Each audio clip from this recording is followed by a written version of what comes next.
For question number 30, I want to combine these logarithms using the product rule. So this will be log of x squared minus 3x. So I'm multiplying the insides. And then I want to transform this. So we don't see a base here, and when we don't see a number, it's implied to be 10. So this transforms into 10 raised to the 1 is equal to x squared minus 3x.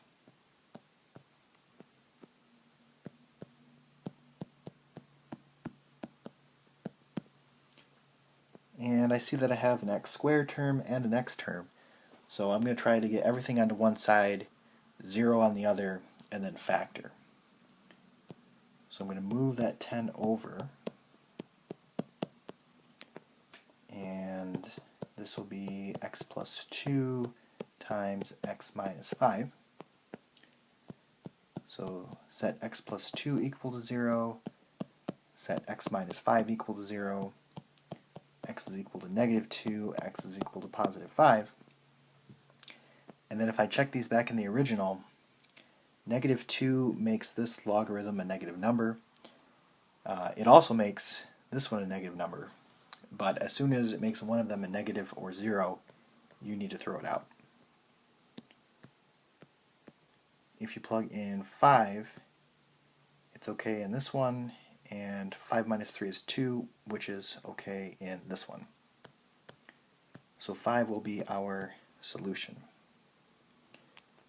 Now I want to very quickly talk about one of the most common mistakes, and that is at this stage here, a lot of people will just say x squared minus 3x is equal to 1, and just ignore the logarithm and then move the 1 over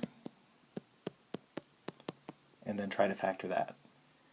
But we cannot do that because the 1 is not on the inside of a logarithm. So if it was log of 1, then you could do that, but with it just being a 1, you really need to transform it to get rid of the logarithm.